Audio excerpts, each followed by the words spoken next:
on that subject later on when we start Matters Horizon. And then also the other stories that are trending that we're going to delve into, talk about the strike action that the joint coalition, they call themselves the Forum of Nurses and Doctors, Midwives, everybody coming together. They say, hey, they are giving the government ultimatums. I think by the 25th, if nothing is heard, and you and I know when doctors and nurses and midwives go on strike, what the potential disaster that will happen. Already the Senior Staff Association of Universities is also saying that they also want their COLA. Looks like government is very unpopular around this time. I'm hearing something about UTAG, government university teachers as well, saying that there's a probability that they're also going to strike starting today. So. All the public sector workers all the public sector workers all want to go on strike. Everybody wants to go on strike because they think they also need a COLA. It's supposed to cushion them, and the COLA 20% is the least they could ask for. So yeah, that is a conversation that is going on. But remember yesterday we did a story about GPRI2 intending to possibly increase transport fares by next week. Yes. Well, the Ghana Road Transport, that is the GRTCC, are also saying otherwise. They have no relation with those people saying they have not had a conversation, as in the two bodies have not sat down to decide as to whether to increase or not. So there isn't going to be any increments on the 18th as purported by the GPRT. It looks like these two bodies are conflicting. What is happening? Opinion, how can one body, rise up and then give us such sensitive information? Because you know what happens when fuel prices go up, when transport fares are increased and all of that. See, even when the transport fares goes up and GPRT doesn't increase, it cushions us somehow. Because see, when the fuel prices goes up, already it's going to affect a lot of things. And then when GPRT, you also decide to increase it, then the market women also have a chance to also increase things more.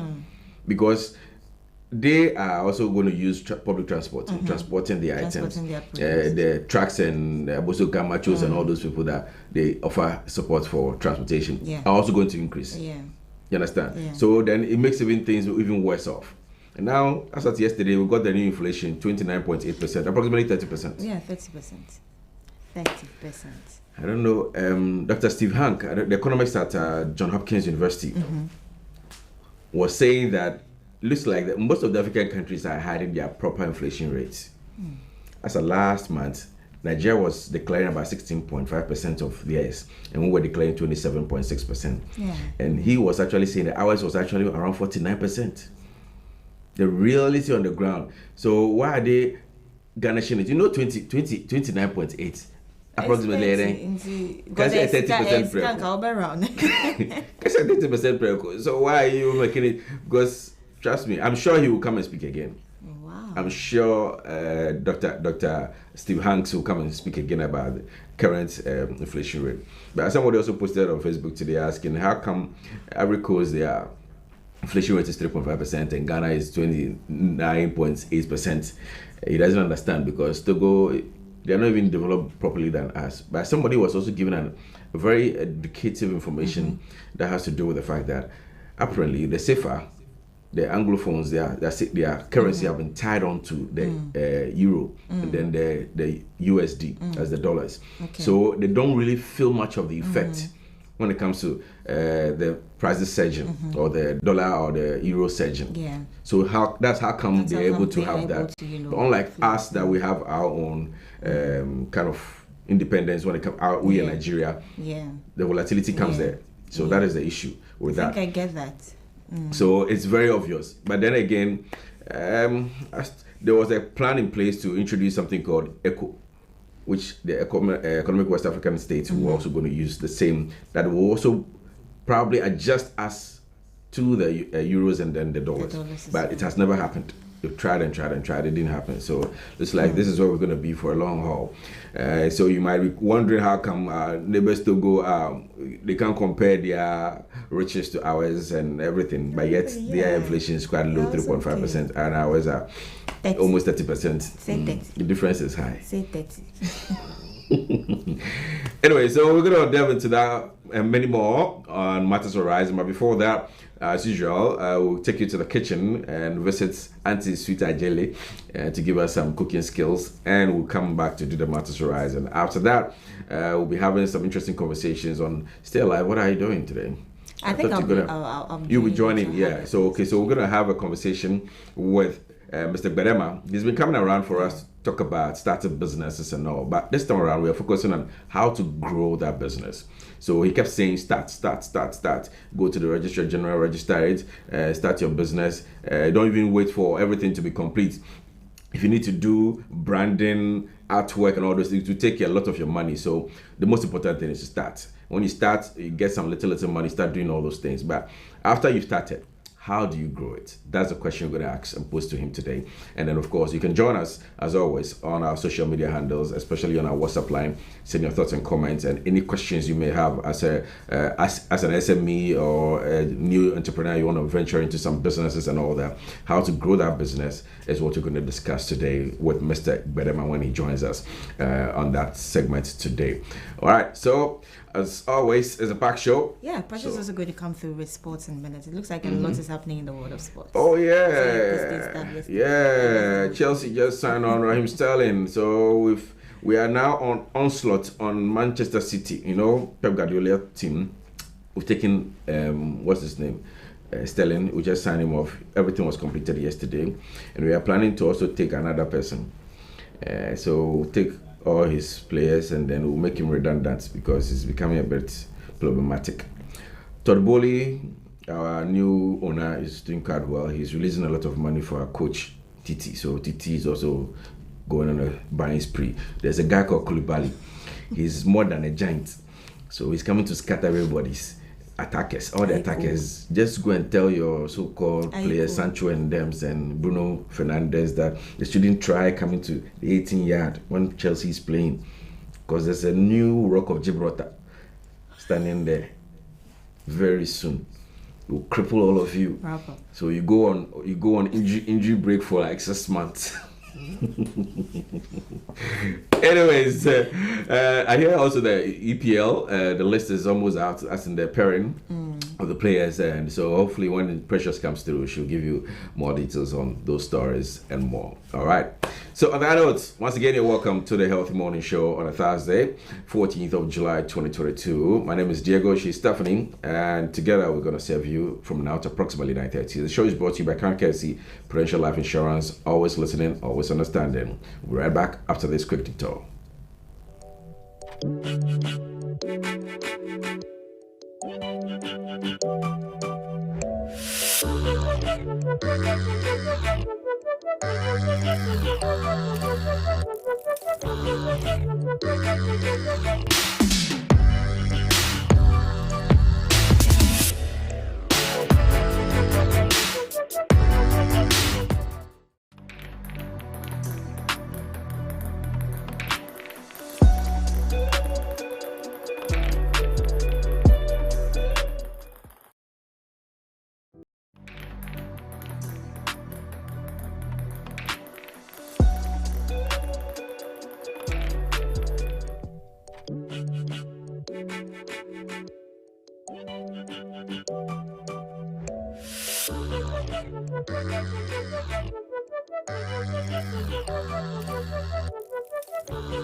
Welcome back, and this is still Healthy Morning live on Hstv. My name is Precious Azuma. It's time for sports in minutes, and starting off with some local stories that is going on currently. The Ghana Football Association has released its schedule ahead of the start of the 2022-23 Ghana Premier League season. The FA has designated the days between June 20 and July 9 as a mandatory rest period for the players and clubs. The various clubs will begin pre-season on July 8th and conclude a day before the start of the season. Defending Premier League champions Kumasi Asante Kotoko and FA Cup winners Accra Hearts of Oak will then face off in the Champion of Champions match on September 4th. The new season kicks off on the weekend of September 9th.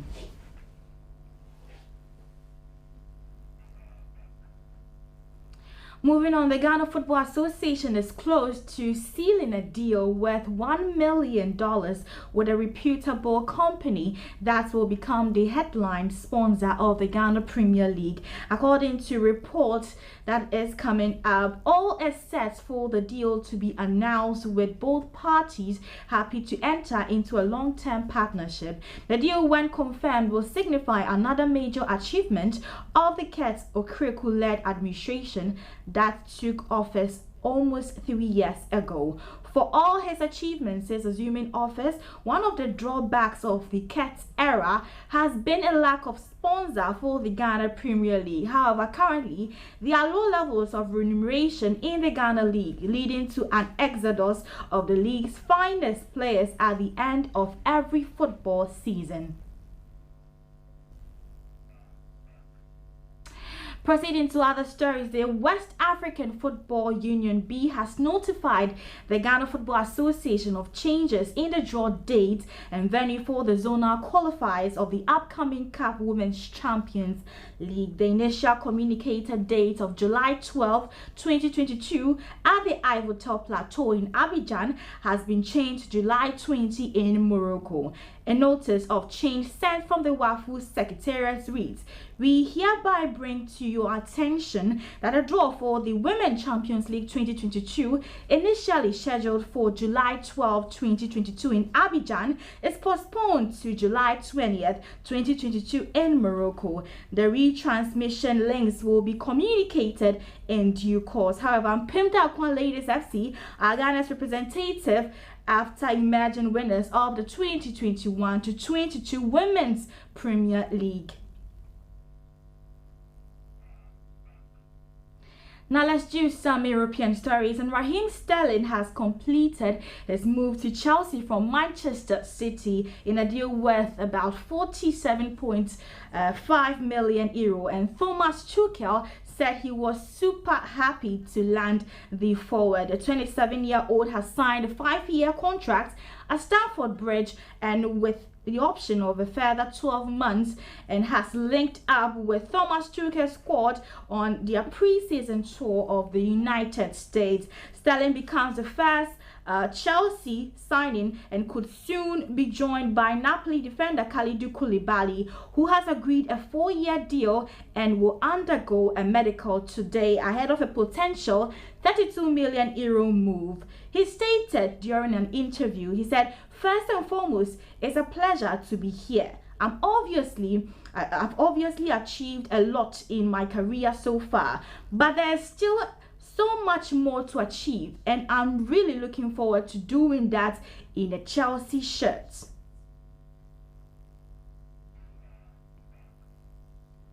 Moving on to other stories, Ghana midfielder Thomas Partey has been named to Arsenal's squad for their pre-season tour of the United States, which begins Wednesday. According to reports that is coming over, the club, however, have dismissed the reports, with Partey part of a 33-man squad named by manager Mikel Arteta for a 10-day tour of the United States.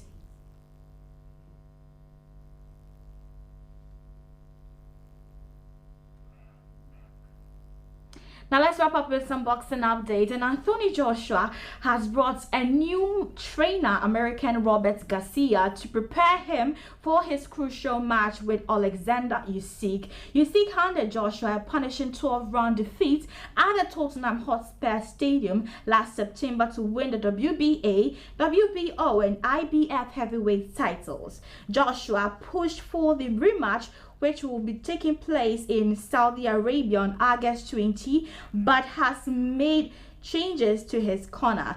He parted from longtime coach Robert McCrae, and Robert Garcia has joined his training team so far.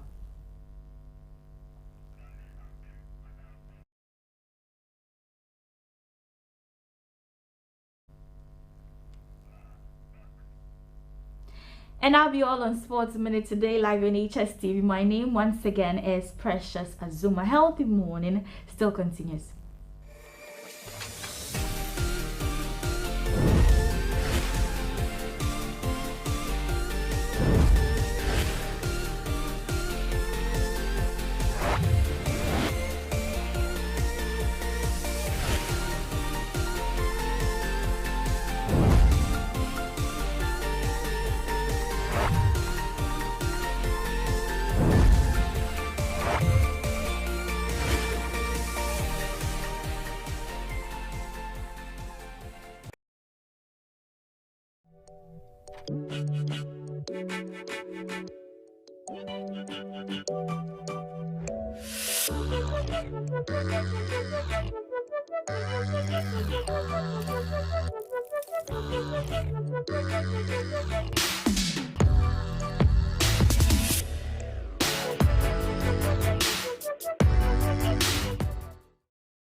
I just saw him and called no to my yeah. Open to my tan. You know, I do it, sorry.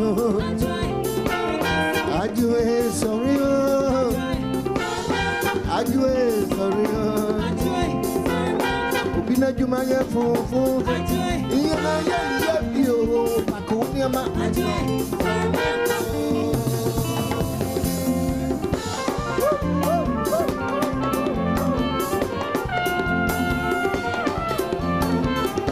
Yes.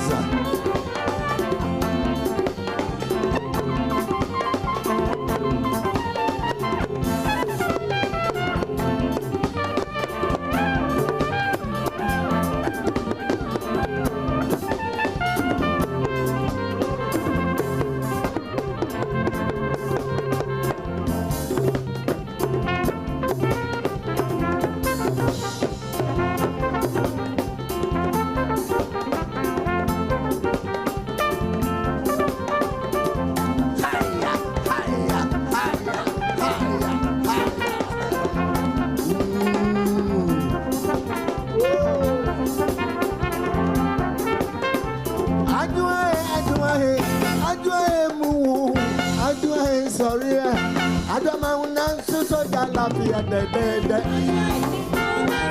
I do a mountain so I love you. I love you. I do a love you. I do a mountain so I do a mountain so I do a mountain so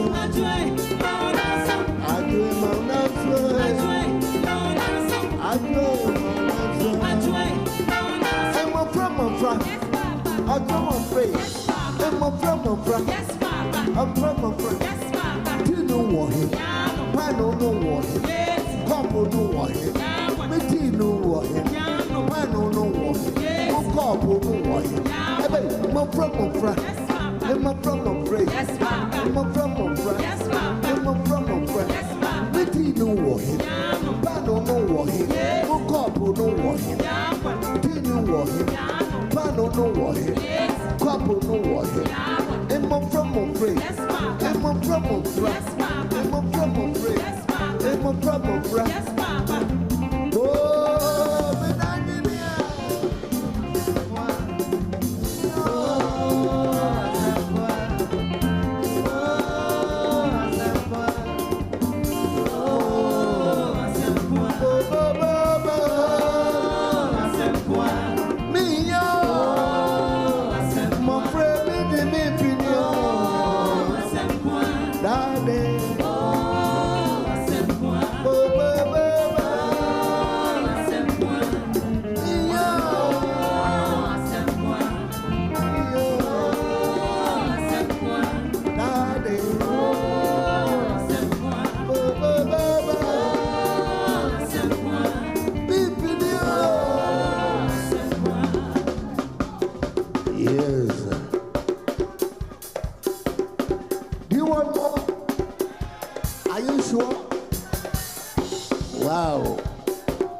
nature box.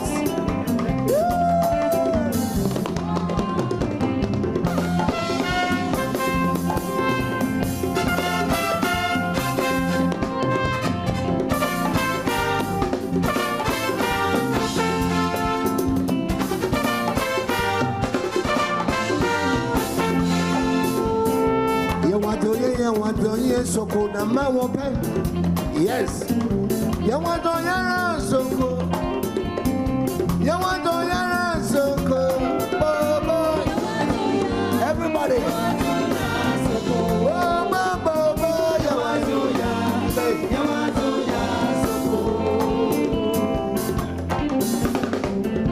If you call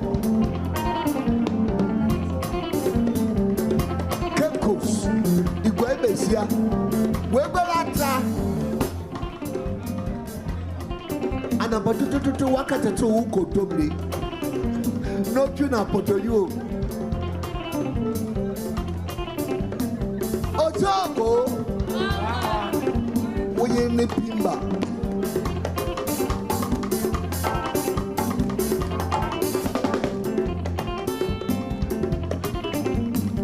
You want to hear your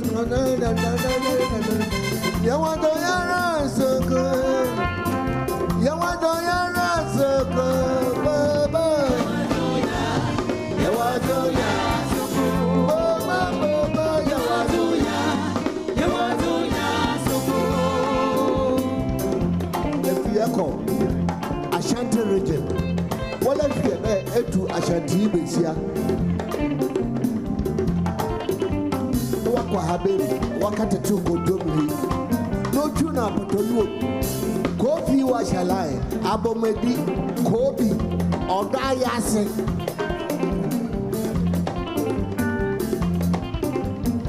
yawa no yara soko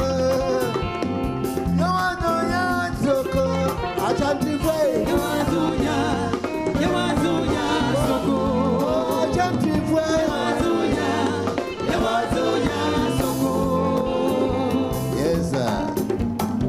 Sokona mawape, sokona mawape, sokona mawape. Epiako. Ikusie yina washeho.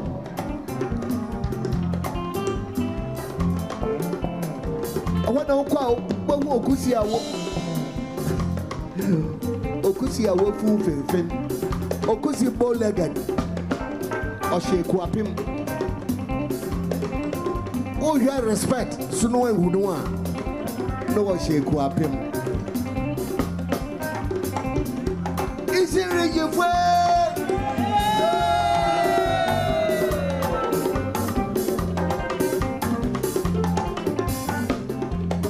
I say, me power chose you. Me power chose we are beer.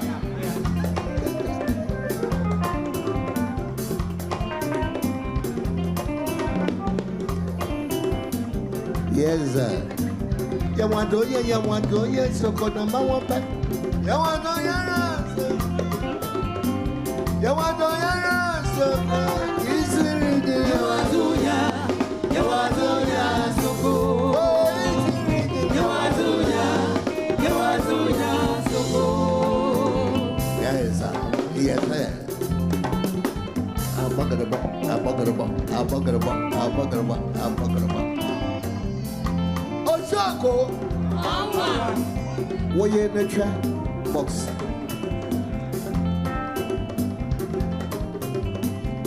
Someone winning trap box.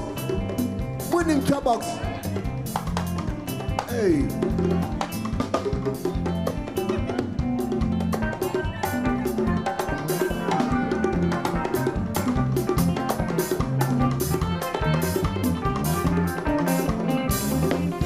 A cobalt region. I'm running by old trap on it. Would yard with your body in the drink. Daddy, what's what you so? Cho. I'm mad at Cuckoo Marazia. Ah, ayaye.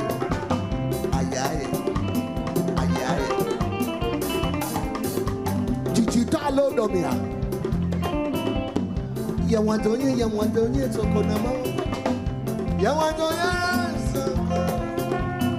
You want to hear, so good. Celebrating and reliving the life of the ace high life musician who just bites the dust rather yesterday. I'm talking about Albert K. A.B. Krentel. Is a man we're just celebrating for his numerous works. I mean, we can talk about Juliana, Moses, which was most people's favorites. Was one of the biggest songs, hits that he did many years ago, and we still continue to enjoy those songs. And what you just saw was one of the live performances of some of his songs that he was doing. He was asking, do you know what chopbox is? If you don't know, well, you have to go to school first to know that. Welcome back from the break, and of course, you had Sports Goddess. Yes, I want to be correct this time. Sports Goddess Precious Azuma coming through with all the sports details in the world of sports here locally and internationally. It's time for us to venture into the conversation. The main thrust of our discussion for today on InFocus has to do with how to grow that business of yours. Remember, we've been talking about starting business. How do you start? What are the things to start with? What are you supposed to do? Do you put down a business plan? Do you go to Register General to register? Do you do logos, banners, all those things? Are they necessary? At what point in time do you do that? But now that we've decided to start, how do you grow that business? Joining us once again is the man James E.K. Bedema. He happens to be the president of Psych Aid Ghana, CEO of Seller Impression, and a partner of Globe Production. Ladies and gentlemen, he's also an MA student in development communication, so he knows how to talk. He talks to get his way through everything else that he needs to do. Welcome once again, Mr. Bedema. Thank you, sir. How are you doing? Great. How's the economy treating you? The economy, I think it's been harsh on everybody. It's been harsh. From head, this is the only thing that is affecting from the top to down. Yes, it's been harsh on everybody. But we'll survive. Can imagine. We'll survive. IMF says they can't help us now till maybe next year, end of first quarter.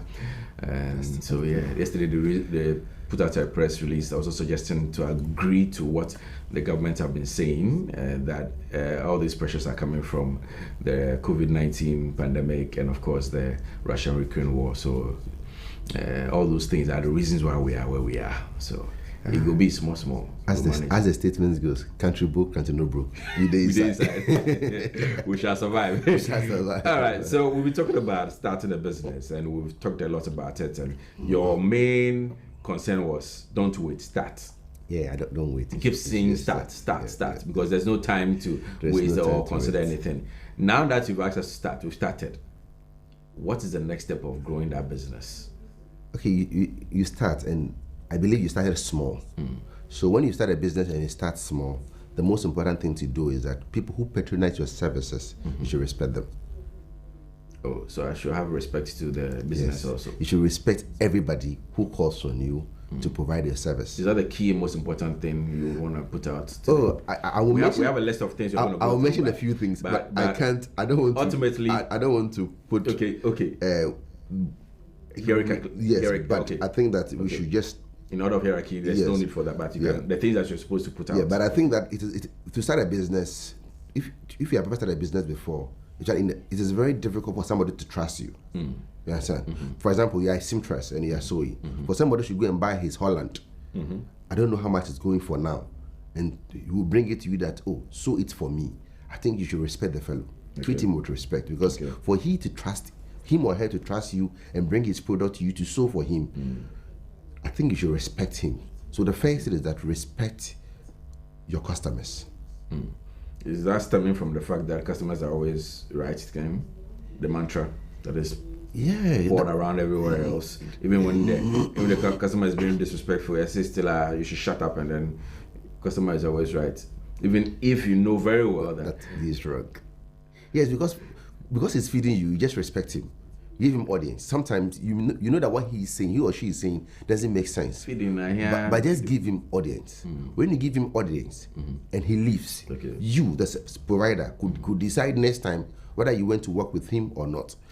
In this our industry, in Ghana here, one of the best approaches for business success is referral. You see, mouth to mouth. Referral is more guaranteed than any other thing. So in that, the customer may come, he may be the one with the problem, but depends on how you treat him, how you take care of him, how you approach him, how you handle him, even in the midst of the misunderstanding. When he or she goes, he says, I think this lady, let me come back, because this lady treated me better. It is said that you should never close a door behind you. Most often, people don't even close, they slam the door. You know, when you slam the door, opening it becomes more difficult. The fellow may be unreasonable. But when you slam that door, next time, maybe he or she might have learned from his mistakes and want to come back with a bigger glory. But because of the relationship or the manner of which he left, he may not be able to come back. So it is very important that you try as much as possible to close that door gently behind you. So the things you're going to look at, does it pertain to somebody who has started a new business afresh, like he's never been an entrepreneur before, or somebody who is already doing the business? This thing runs across. Somebody might have started a business, but it's not practicing these things. Somebody might be practicing it, but has not laid much emphasis on it. But it is time for you to know that customers are integral part of your business. In fact, they are the pillar of your business. You are in business because of your customers. So without your customers, your business is dead. So if your customers are the pivot of your business, it means that you must treat them with respect. In fact, they are the key stakeholder of your enterprise. Awesome. So let's start off with the first one. It says, deliver excellent service. Yes. Every time. Good. You are in business to provide service. You should think of it. If the fellow could provide that same service, would he have come to you? Let's think of it. You get home, you could cook your own food, but you are tired. So you want to just walk down to Davi and buy some banku around there. You get there and Davi is talking to you rudely. You come back and say, no, then let me call my mother or my sister to cook the balls and come and leave in my fridge so that can be taken every day. But when Davi is providing excellent service, you begin to compare Davi's food to your mother's, that ordeal your mother will go through and the transport to know. So by providing excellent service, Davi is in business. Are you able to provide that excellent service every time? Yeah. Excellent service is not only about, it goes beyond serving the food. It is how you talk to the customer, how you laugh, how you entertain and hold on to that customer before the food is delivered. And it also includes the manner and the way the food is delivered. It also includes you, the one selling, how you dress. Most often, people are not aware. Sometimes I want to buy water in traffic and I look at the one selling the water before I buy. Because the service includes how you dress. You are selling water, and you know, in these days where there is a lot of typhoid around, in and around, outlook is so important. And excellent service includes service. It includes the manner and the nature of the product you handed over. I have been to what's the name? A carpenter for a chair. The chair should be excellently done. The nails should be well hidden, so that when I sit, trying to stand up, my dress will not get torn. Yeah. You see, one thing we should know is that normally we think that most people don't add customer satisfaction to deliverables. But it is very important that at every business, the major key deliverable, finishing deliverable, is customer satisfaction. It is not the compliance. Okay. Most often what we do is that we know standard board says this one says this, but you should be able to go beyond the standards and to meet customer satisfaction. Okay. If I want to go into other areas, probably I'm a contractor, I am building for somebody. The fellow is telling me that, look, I want this roofing sheet, this particular roofing sheet. You say, no, this roofing sheet is not what is needed in the system, so you will deliver what you think you can deliver. At times, you being an expert, you know better of than probably what the person is requesting. Would you want to consider his option and then buy something that he is asking, and that would probably not help him or her? And also, let's take of this. You provide what he doesn't want. You provide what you think is good for you, and he doesn't want it. It means the thing is not fit for purpose. Okay. Because he is the receiver. So if it is not fit for his purpose. Normally what people do is that sometimes somebody will tell you that, oh, I want something nice, something good. Then you go and buy, you see those gold plated silver, plastic door handles. It looks so nice. But you hold it and it will get broken. Yeah. It is not fit for purpose. But rather, you should sit down with the customer. You say, boss, this is gold plated. It's not good.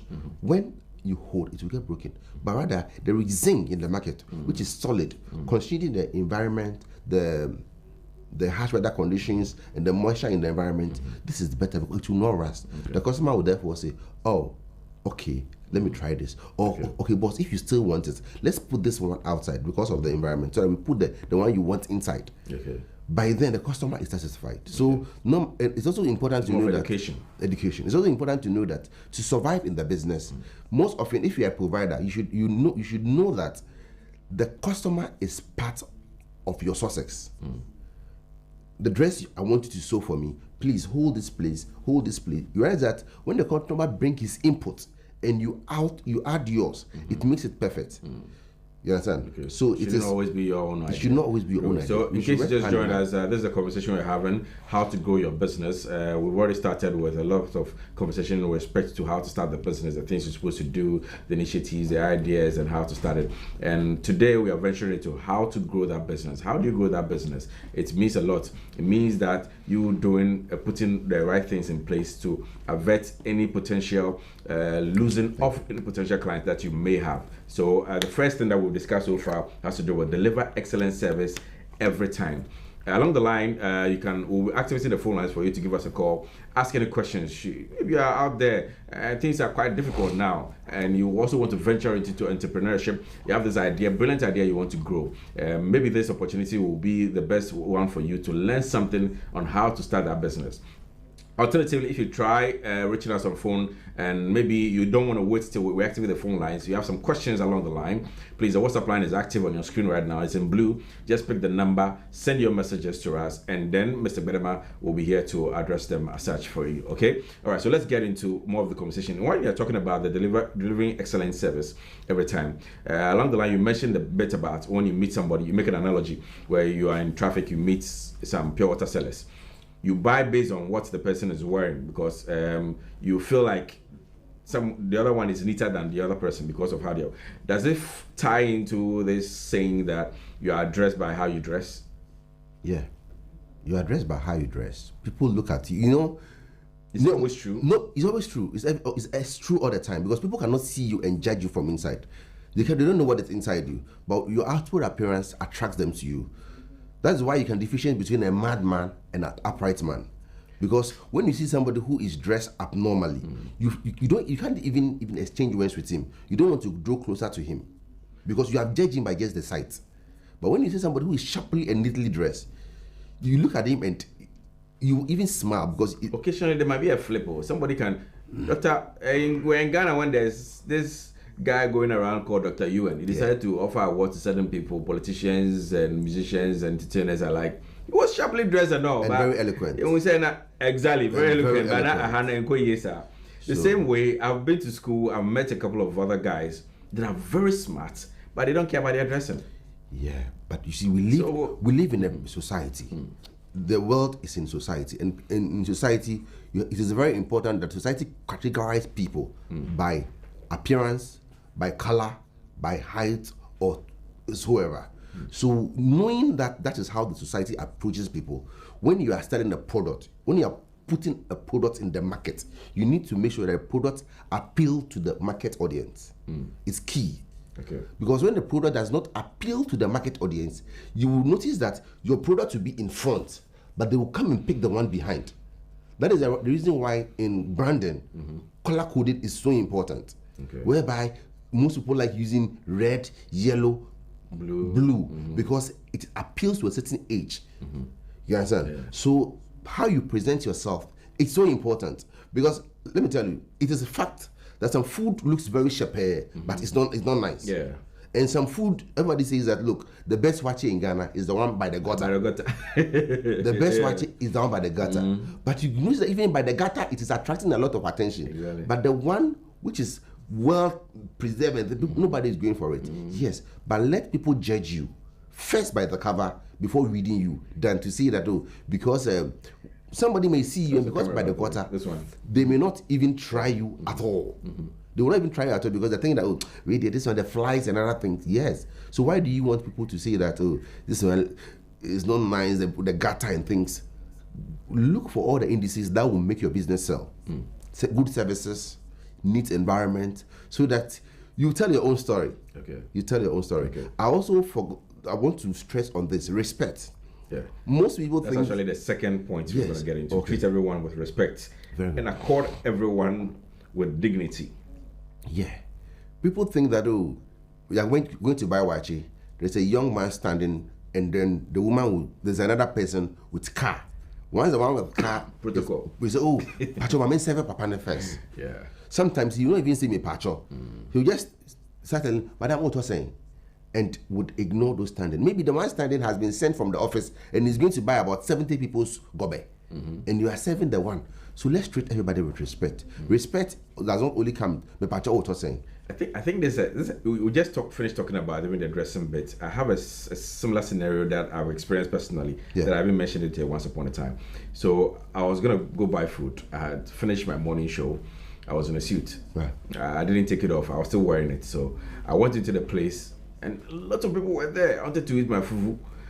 I got there, the queue was very long. I was like, should I go and come back or should I look for another location? And that is the favorite space that I like eating my fufu to. So I was standing there, then all of a sudden somebody taps me on the shoulder. And the lady, one of the workers there, said, oh, and I'm saying, but queue no, it's too long.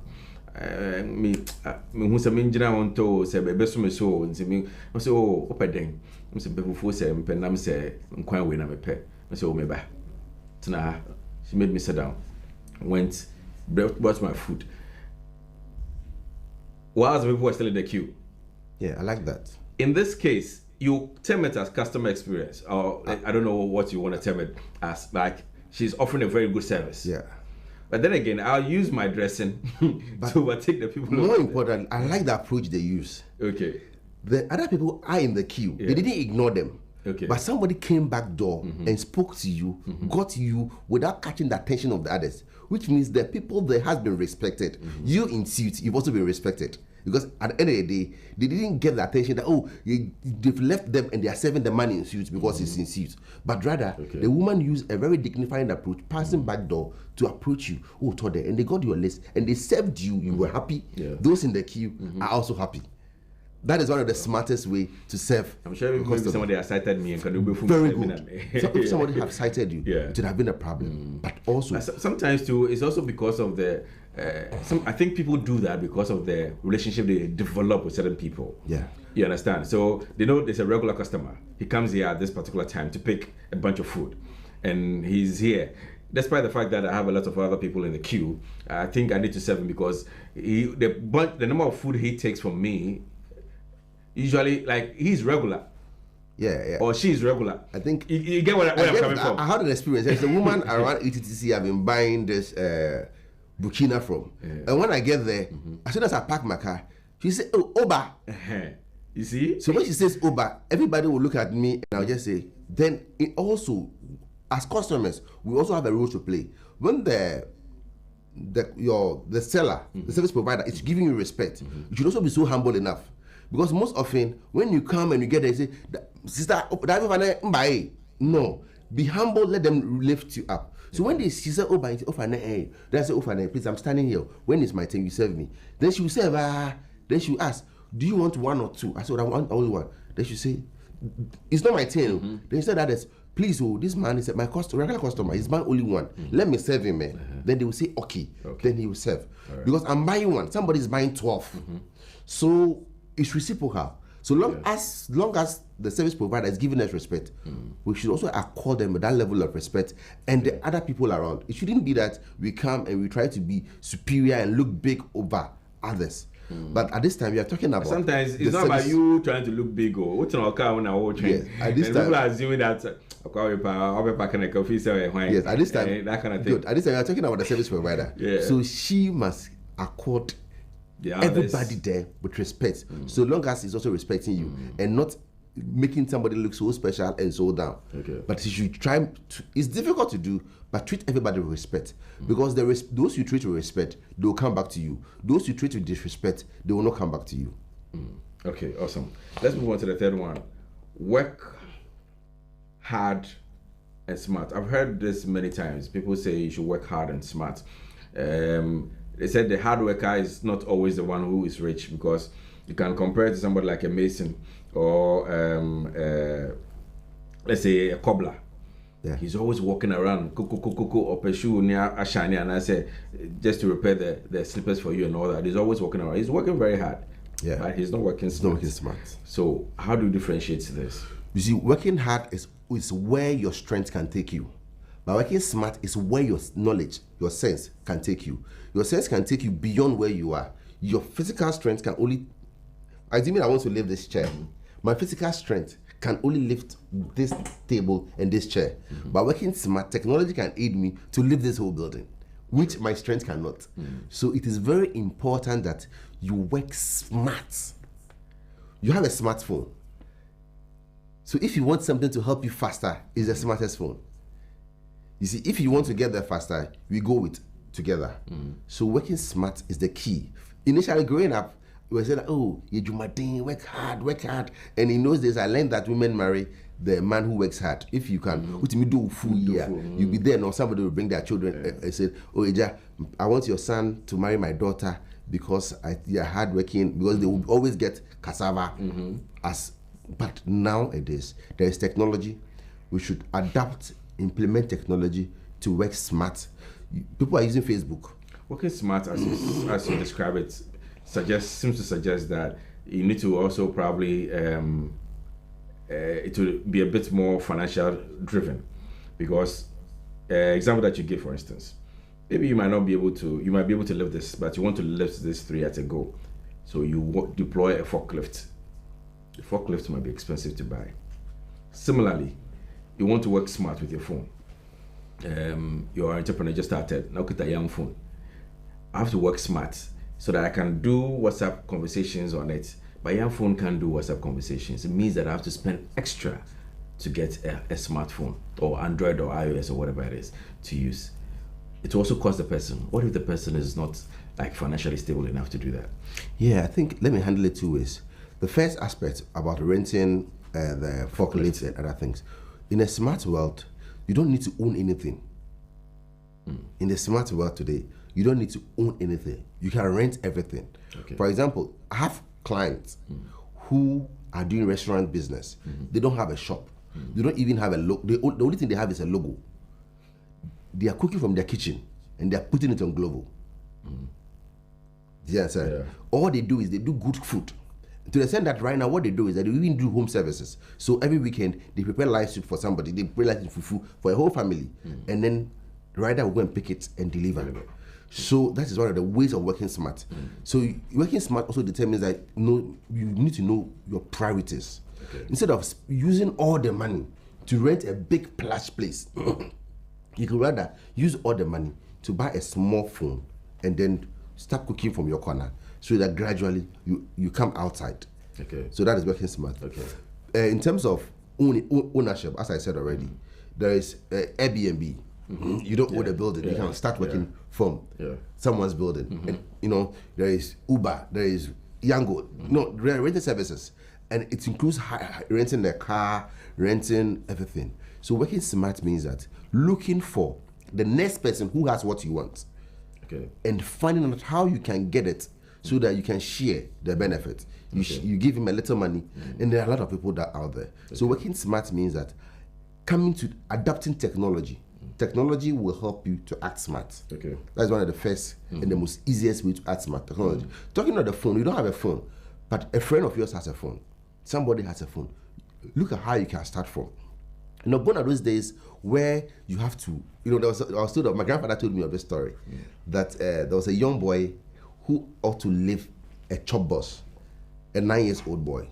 So the boy is playing around him and he said, Kojo, help me lift that chop bus. Kojo went and said, Grandpa, I can't carry it. He said, no, go and carry it. Then when you're young, there's one thing to say, use your last power. The child went and said, my last power. She couldn't carry it. Then she went back and said, Grandpa said, use all your strength. Then he said, okay, Grandpa, I've gone. Watch me. All his veins, and he couldn't lift it. So he came back to Grandpa, and Grandpa said, are you sure you use all your strength? He said, yes. He said, where is Amma? He said, Amma is playing there. He said, where is Grandpa? Grandpa is there. Where is Auntie? Auntie is there. But you've not used all your. He said, I've used all. He said, look, Kwejo, your last power is me, Kwejo, Amma, and Auntie. We are all part of your powers. Until you learn to use all these powers to your benefit, you won't make it. So he said, okay, call someone to help you. Then she called a junior sister, which is about 5 years, to help him. They couldn't. Then he called the auntie. Then they left. He said, have you seen it? So the moral of the lesson is that, the moral of the story is that we should learn to use our last powers. Our last powers includes everybody on our network. People have everybody on our phone contacts. People have 1,000 people on their contact, but they don't know how to use them. Please, when you have people on your contact, use them. And let me come to this. There's something called social capital. Social capital, it is when you have people who will come to your aid in terms of need. But at the end of the day, most of them, we don't know how to stimulate the social capital. You have friends, you have classmates, you don't call them, you don't check up on them. All of a sudden, you are getting married, you post your wedding picture, invitation on school platform. Nobody will come. Nobody will come. Because you don't go to other people's program. When other people post this, you don't go. You don't even contribute. So you're not building your social capital. To build your social capital means that you should be visible socially. So WhatsApp group, you have to be chatting there. You have to be visible there.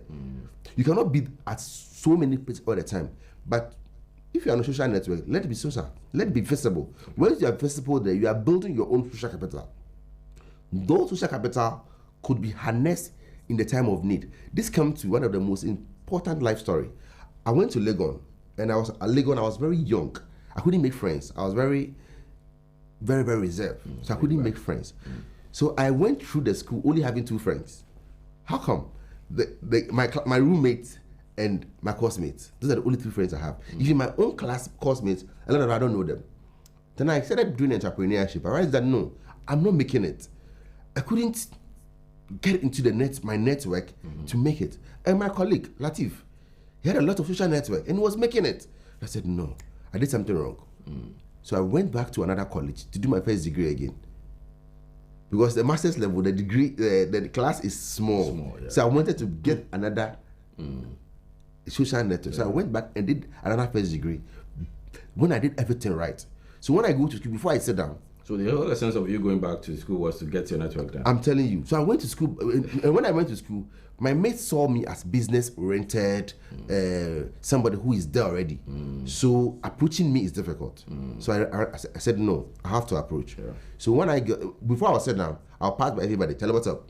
Chalahabi, Charlie, this is your hairstyle there. So I end up building that conversation amongst everybody. And I did that successfully because I went back to correct my mistakes. So please, the opportunity is now. Don't let that time go before you regret. Build your social networks, because that is that network that you will rely on tomorrow. You may take it for granted, but in terms of need, that network will lift you up. Is that per the saying that your network is your net worth? Yes, your network is your net worth. Thank you. All right, awesome. So let's move on to the next one. It said motivate yourself and your staff. This is quite difficult because it's more of an intuitive thing. You are doing it from within. In the days that you wake up, so sometimes I don't really chastise people a lot, because some people wake up on the wrong side of their beds. Some people are going through very torrid times. And as much as you are offering services and you are told that you should be very nice to people and all that, one of the people that I always hold brief for, because I've been in that space for almost 18 years now, I'm talking about the media space. You don't know how I slept last night. That's true. You don't know what I went through last night. That's true. You don't know whether my wife gave me stress or something like that, whether I was able to sleep. But I have to wake up early, be here by 5 a.m., pretend as if everything is okay, read the newspapers, talk, make nice. You don't know what I'm going through, but I'm here trying to make everybody feel okay, educate, entertain, and inform. Yeah. People go through lots. Yeah. So when people are, I've also encountered a lot of, in my line of work, I've seen and read a lot of people who find themselves in the entertainment space who are having to take coke, sniff, alcohol, just for them to be able to mount a particular platform or stage to be able to offer the services that the people are asking for. And this, don't you think motivating yourself at times is quite a difficult thing to do? Yeah, this I like your story. This is the difference between a boss and a leader. Adolf Hitler's principle of survival success was that he knows almost every name of his lieutenants, all the rank senior officers. He knows their names, their wife's name, and a little brief story about their family. So when he sees you, he says, Charlie Adolf, how is it? How is Lizzie? Is he doing well? And the kid, good. Charlie, let's work. So at the first greeting, he doesn't just greet you, like in the military rank, he say, yes, sir. No, after saying yes, sir, he mentions your name and asks of your wife. So you begin to feel that, this boss, he likes me, he knows something about me. Okay, so that's the next one we should go to. Things are hard, things are difficult. Most often, most employees knows very well that the salary I am paying this girl, she doesn't deserve it. I'm supposed to pay her much higher. But you don't communicate it. But you come in the morning and you shout on her, and you are 10 minutes late, and in this. People think that when you try to understand them, it's a sign of failure. You are wrong. If you want to succeed, you cannot do it alone. You need your team to succeed. You come in the morning, you ask, oh, shit, how are you doing? How was your night? Yeah, I know things. So you learn to know a little story about each of your employees. Would you be able to do this all the time? That's the question. I do it. Everywhere time. I work. Irrespective of how your mood or how your situation is. No. You see everybody every day. No, that's not how it goes. How it goes is that when I am introduced into a working environment, I get to know the team. Okay. So when I know the team, once a while, I chat with you. Okay. Oh, where do you live? Oh, okay. Oh, Newtown. Wow, Newtown. A lot of printing presses are there. This is how it starts. Oh, okay. But which side of Newtown? Is it down? Or, oh, okay. It gives you a mindset of the environment you are growing in. And I say, oh, okay. Getting trotro to work and this. So I start the conversation. So you open up. I say, oh, no, it's going to be okay. So I tell you, oh, yeah, but you're a smart child. I like you're a smart child. You went to SSV school. Oh, okay. So I begin to ask some stories. Then at the end, I say, oh, you'll make it. Don't worry. You'll make it. Be strong.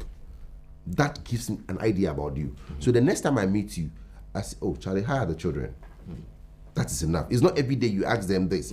But any given opportunity, learn each of the staff. Because as I said, aside my own company, what I never told is I'm working at other firms where I am not working full-time, but I go there to help them strategize and other things. So when I go, I try to know the team. Because once you put me in a team, I will look for time to know the team. Sometimes when you are eating, today you see me chatting with this person, tomorrow I'm chatting with this person. I'm not even concerned. All I'm doing is I want to know each member of the team so that I know what to demand and what not to demand. I know where to their strengths, their weaknesses, and how to place them. So by knowing their strengths and their weaknesses, I know how to motivate them. You see, the leader, as you said, if you are a leader, it's difficult. No, you don't have anybody to motivate you. You see, because sometimes after the whole day's work, you go down and you count the money. You realize that no, and then the man told you, but tomorrow you must go back. At the end of the month, you must pay salaries.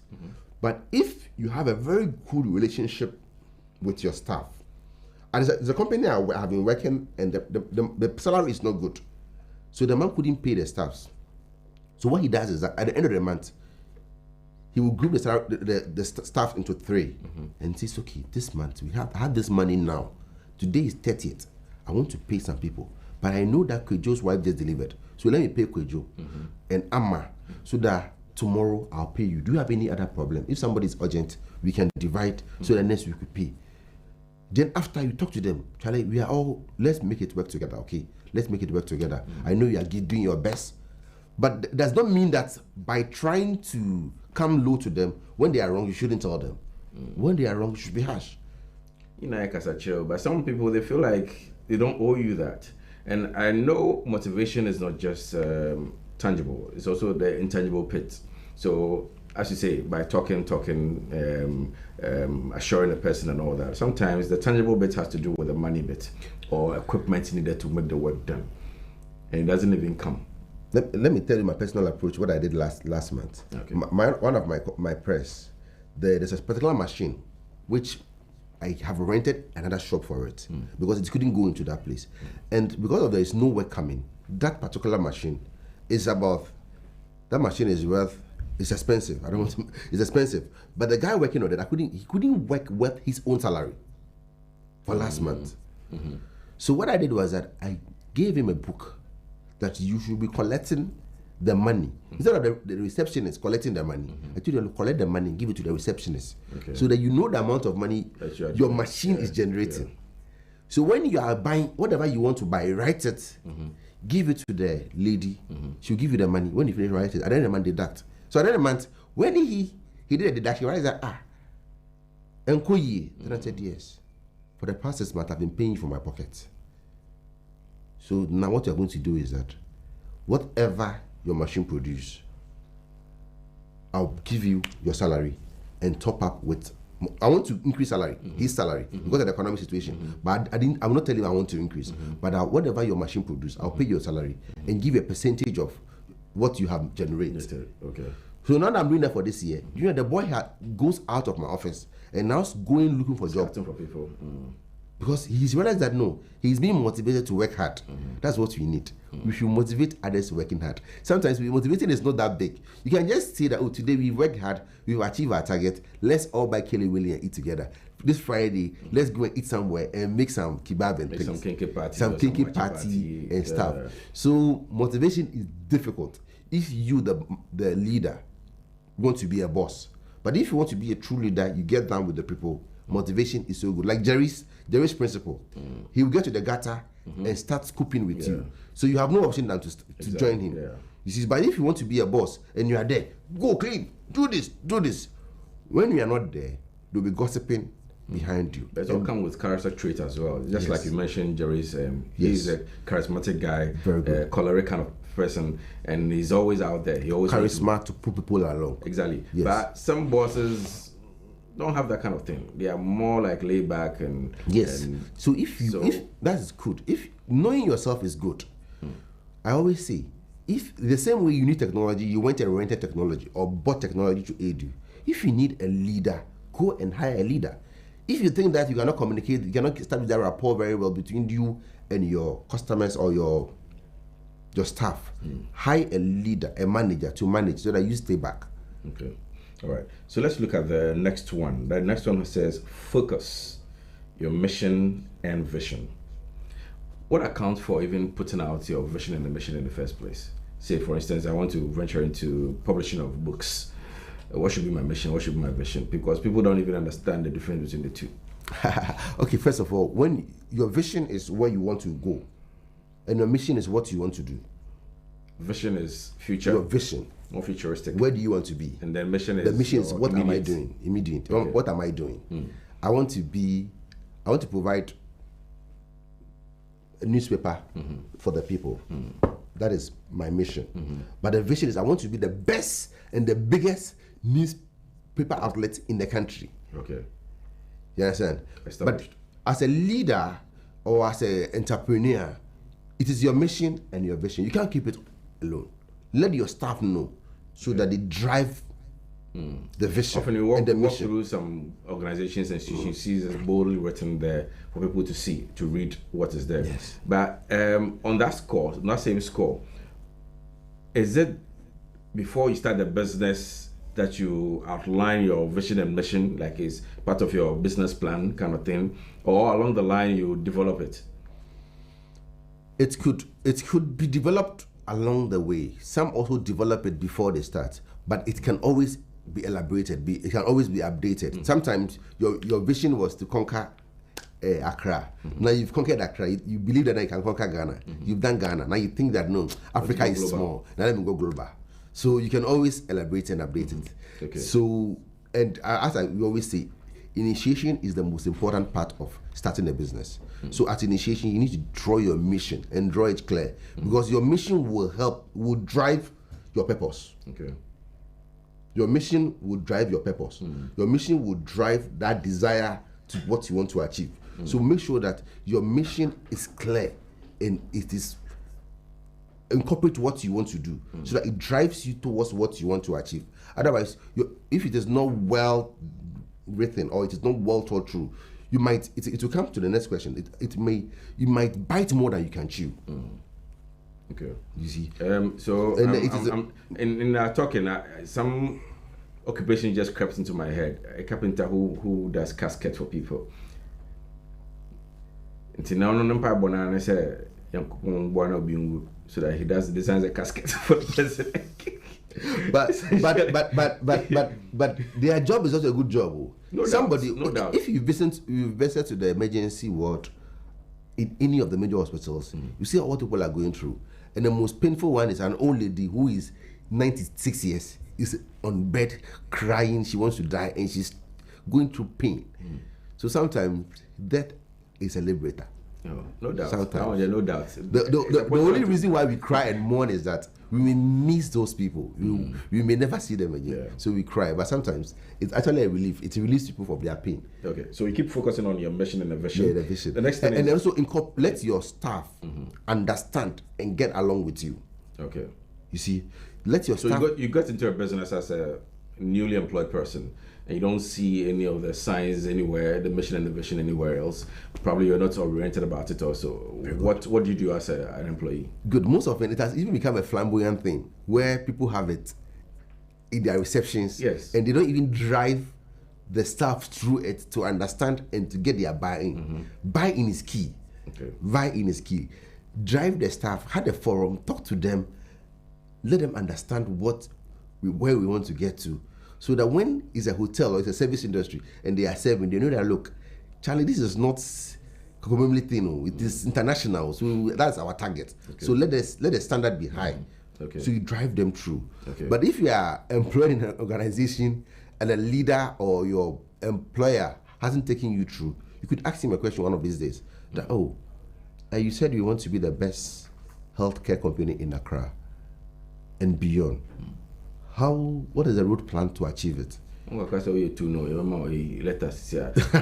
just talking to somebody yesterday. The person shared with me a letter he got. Apparently, he went to say that she was more like a newly worker or something like that, like a new staff. And she was like, what she was expecting to learn, she's not getting it. So okubisa I say by identity oppressor. It's called initial gragra IGG. Until for baby, we don't do that yet. And they sack you. Sometimes if you go asking that to you, might end up losing probably what you have. In a way, that is reality. That is reality of society. The society we are in. But I think it's not the best. We should find a way of trying to break that chain so that people can express their feeling free. We separate the message from the messenger. Normally we put it together and then we lambast everybody. It's not fair. It's not nice. It kills ourselves. We should try and use a different approach. All right. So the next thing is be determined to succeed. Good. Gathering determination to succeed. Success. What is success essentially? In my own way, success is putting little successes together to achieve a bigger success. Finish. Which is putting little finishes together to attain the bigger finish. Okay, I think I prefer the second one because my English teacher told me that when you are defining a word, don't use the word to define the word. So the little finish you put together, because Bob Marley was asked, "Are you successful?" and he asked back, "What is your definition of success?" So success is relative. Somebody thinks that to be successful means that you must have 12-story building and have 3 Range Rover in your house. That's success. Somebody who thinks that by delivering a good gobe today and all one bowl of gobe is finished and the customers are happy, I have attained success. So in the best way I can define, or my understanding of success, is putting little finishes on top of each other to attain the bigger finish. You see, most of the youth wants to be successful, but they don't want to finish anything well done. You give them something to do and they do it sluggish and they say, "I'm done," because they don't think that this is what will define their success. They are looking for the bigger fish to catch. But if you're unable to catch the smaller fish, if you're unable to handle the smaller fish, what is the guarantee that you have what it takes to catch the bigger one? If you don't even take care, the bigger fish will drag you away. You know what it means. If you are in a boat and you've drawn some what's the name hook into the the lake, and the smaller fish come, you can pull it because you know that the rope becomes a little heavy, so you pull it. But if you've not gathered that experience and then you draw it in and the bigger tuna comes along, all of a sudden you will pull along, you will go and it will kill you. So it is very important that you get it gradually. Successful at what you do every day. Successful at your business every day. So there should be daily success. Daily success. That is what to add. So you see, it is daily success. It becomes weekly success. It becomes monthly success, and it becomes annual or what's the name. So that's how you do. So you build it gradual, and you learn the learning curve each day to get it better and more better going ahead than trying to look at most companies. There's something called organic growth. If the growth is organic, it's sustainable. If it is not organic, it's not sustainable. Overnight, it will collapse. But if it is organic, it has gone through the mill, it grew naturally. The root is firmer and stronger, so it will hold. But if it is unorganic, it will not grow. It will collapse within a short time. Let's stay on that bit of organic thing, because I've seen a couple of businesses that have tried to boost their social media handles, not necessarily organic, but maybe sponsored one, to get more people to see. Is that reference by what you did, what you just said? Would that mean that it would crumble? No. In social media, when they say organic, my understanding is that people, when you look at any social media handle, people go and buy comments. You go to comment, you see that there's good conversation there. But if it is non-organic, there's no conversation there. What is happening right now in the social media space is that people create viewership. There's organic viewership is whereby you boost it and people watch naturally. So you watch the view and you see that, oh, this one has 1,000 views. And it's views. You go and you see that they are visible, there are no ghost views. Inorganic social media buying is where people, the viewership is created, it's not original. You go and then when you go down, you can't trace those who viewed it. It's bought. I think that is done now. I don't know where it's in Ghana now, but outside it's done. You can buy viewership. So you realize that some of the musicians would boost the create. I think this guy did that. Donald Trump did that on his campaign. He did a lot of unorganic, which was they bought a lot of viewership. They created a lot of fake accounts to boost the viewership. Yes, but in terms of boosting your product online, it's just like doing a billboard. Okay. Just like doing a billboard outside for people to see. Okay. You are putting your brand out there for people to see. That is good. Okay. That is very good. So I think we've already slightly touched on this one. It says have connection. Has to do with the network bit. Yeah. Basically. Yeah. So, but I think let me say this quickly. Emphasize. Okay. Normally we say, oh, who you know. Yes, it is who you know. But the question is, who knows you as well? Everybody, you are my classmate. You are my classmate. What do I know you as? So also, instead of just being in the space, just being there, don't just be there. Be active there so people see you. So that when you need them, they'll come to your aid. Not just being there, Kwejo knows me.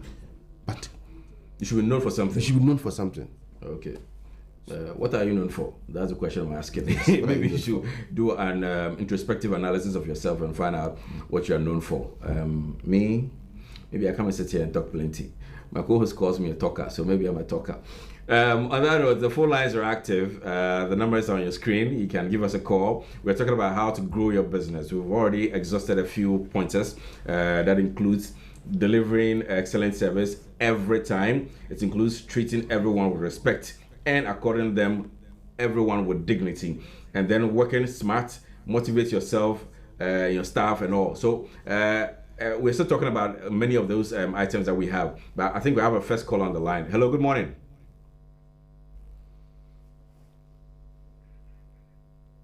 Oh, sorry, I think I missed that call. You can call. The lines, as I said, are on your screens right now. You can give us a call in case you have any questions about all that we've spoken about already, or there's something that is lingering on your mind that you want to ask with respect to growing your business. Don't forget the main topic is how to grow your business. In case you're in it already or you're a starter, you have plans to do that. These are the things you should have in mind as you go along the journey. All right, so the next thing has to do with put God first, others second. Yourself third. Explain that. Why am I self third? I should count myself first. Okay, God will be first. God will I be first. I should be the second person. No, yourself should be third. Because if you want to think of yourself, then you will not provide that service. I'm tired this morning, so today I'm tired. I can't go and work. But when you know that you will disappoint your customers and you are tired, you put a poster there that on Tuesday and Wednesday, Davy will not come and sell gobe because Davy. By Monday, Davy will come. Yeah. So you put it there ahead of the Tuesday, so that all your customers will be aware that Tuesday and Wednesday Davy will not come. But not that this morning, Charlie, today I miss gobe at 12. I'm going to buy gobe for lunch. You go and Davy is not there. You say, Davy, dear business now. You're not maintenance you. She comes off and on when she likes. So the next time you are hungry, you say, Davy crowd. By the time I go there, she will not be there. Let me go and buy it from until so gradually you are losing your customers because you are thinking of yourself second. In business, you think of yourself third because you think of your customers first because they are the reason why you are in business. I have a call on the line. Hello, good morning. Hello, good morning. Your name and where you calling from, sir?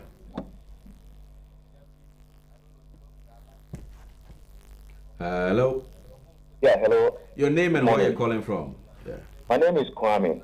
I'm calling from Bubuashi. Mohammed from Bubuashi. Please go ahead. Kwame. Okay, Kwame, so okay. Can you ask your guest? Okay. Can he, tell between a worker who is dedicated to a worker working for a reason? Can he tell between the two? Okay. All right. Thank you, Kwame, for that question. Quite a tricky one, though, but a dedicated worker and somebody who is working for a reason. I think everybody works for a reason. Either you're looking for money or you're looking for personal growth. There's a reason why you are in. But it takes a leader to transform you to be dedicated. A dedicated person who is working I can join this business to the success and the growth of the organization with the mindset of driving change, putting in my best. But when I get in and there is a boss who does not understand what is happening to the workers, who thinks that he's paying me, and he thinks he's paying me, I'm also acting to be working. So I am not my mission, the reason why I came in, has changed based on the leadership style. Okay. But So- can there be a situation where I can also self-motivate myself? I will go the other way. All right, so just a quick one. Let me quick call. And hello, good morning. Oh, sorry, I lost that call. So please go ahead with us. Yeah. So when you find yourself, sometimes defines you. Sometimes you want to quickly learn and move on.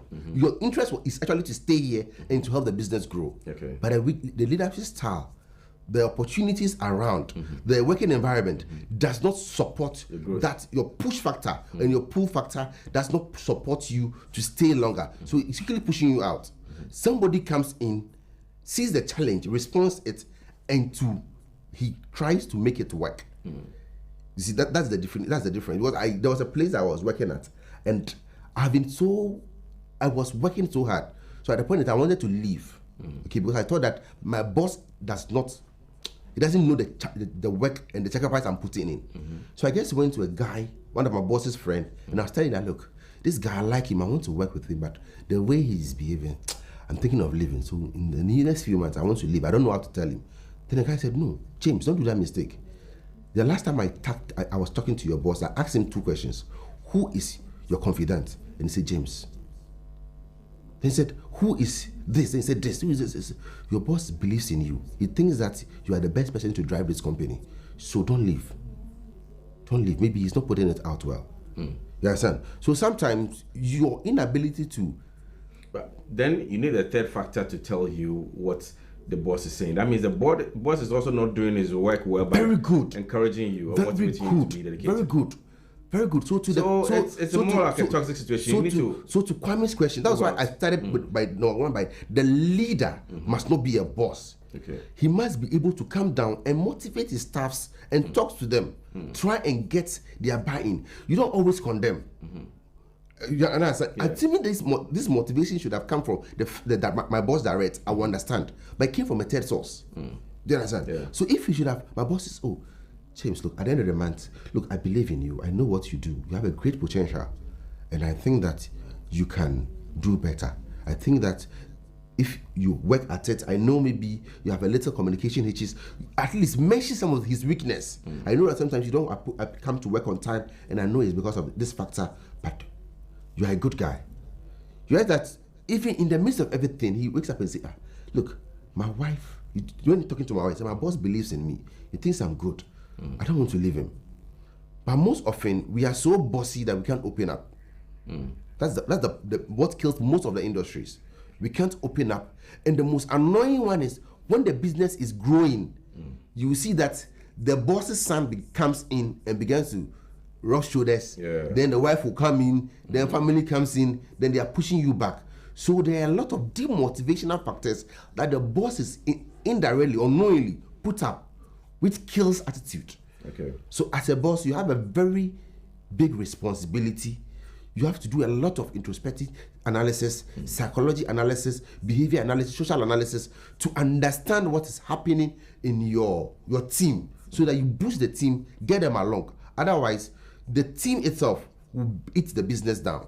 So in the cases where you're not getting out, it's fair enough to bounce off because you feel like you're not being motivated enough, you're not being given the opportunities to grow. Let me tell you this. It may not be good to somebody, but it is good in general sense. You exist. That is why everything is happening around you. From the house, from your mother, to your father, to your friends, and everything is happening around you because you exist.